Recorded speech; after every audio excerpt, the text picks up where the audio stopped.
Alex Flores is currently in his first of 2 years he will spend at the United World College in Montezuma, New Mexico. He's always been captivated by the vastness of the world, and that interest has only grown since coming to the United World College. As a first-generation American, he has heard the words nationality and citizenship very often, growing up, and has always questioned why the naturalization process is so intensive. Please welcome Alex Flores as he discusses nationality in today's world.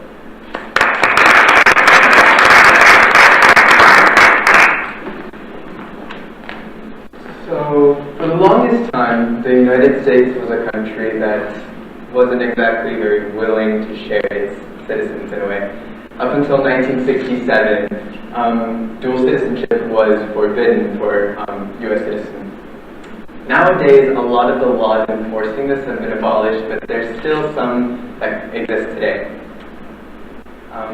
I've always had this kind of draw towards European life and European culture, and I decided my sophomore year I would spend that studying in France. I caught this glimpse of what European life is actually like, and what it's actually like to be there, and I just knew that I had to see more. I told myself that I would someday go back and eventually create a life there. Being the kind of meticulous person I am, I started making this game plan, right, to go and eventually live in Europe.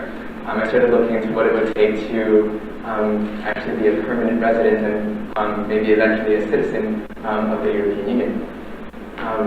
Looking into that, I also, of course, had looked back into the requirements that come from the US side.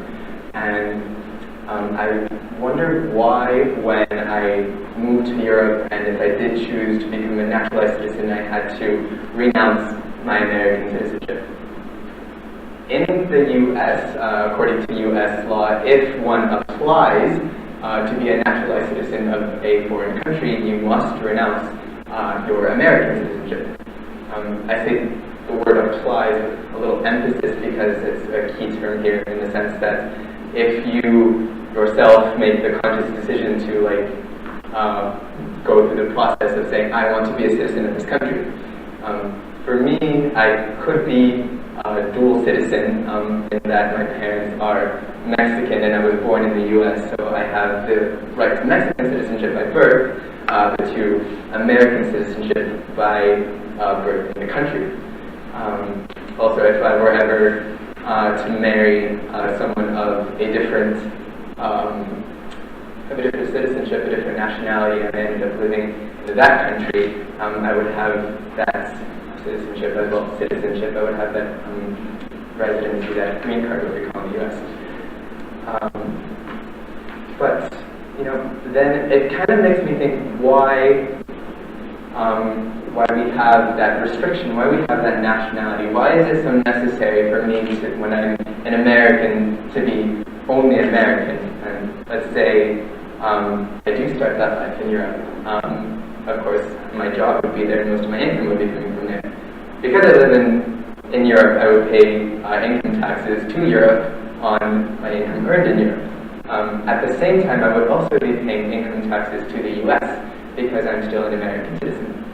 A lot of expatriates of the United States found American citizenship to be a little too taxing, literally, when they go and live abroad. So a lot of them actually renounce their citizenship and either apply for the citizenship of the host country or are what we call a stateless expatriate. So it just kind of sparked these questions in me, and it kind of makes me wonder, what if we didn't have this term of nationality? What if I could just be where it is I needed or wanted to be at the time without this label? I find that especially in modern days, nationality is no longer a legal term that says you are legally an entity of this country. It's kind of become something possessive, and there's this identity that comes along with it.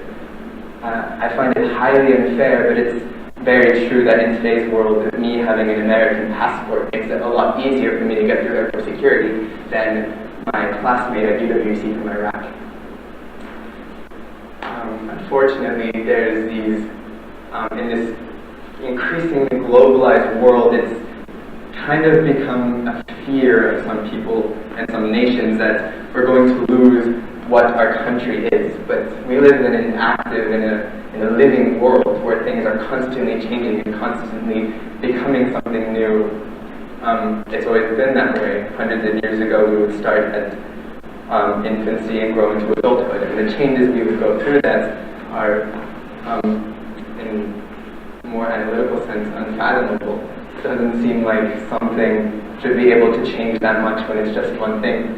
Countries go through the same kind of change. The U.S. started as a very democratically centered sort of country, and then kind of moved into a more Republican, and now it's like this mix, and now we don't really know what it is in my case, depending on who you ask. But it makes me wonder what would happen if we took away that. If I went through airport security and I was just stateless, how would that change that process?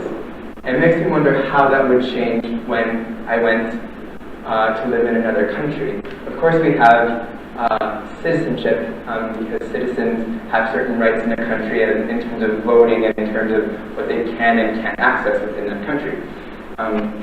Public services being one of those. But if a person pays taxes in a country and lives in that country, spend most of their life in that country, you think that it'd be fine for them to identify with that country regardless of this citizenship. Kind of going off on that, getting rid of that, of course, would have, getting rid of it entirely. I mean, there's a reason this kind of nationality exists, but from a political stance, but from a more personal stance, it seems as though there's this prejudgment that comes along with whatever nationality you are. I come from a more conservative, more Christian, I guess, side of Western Colorado.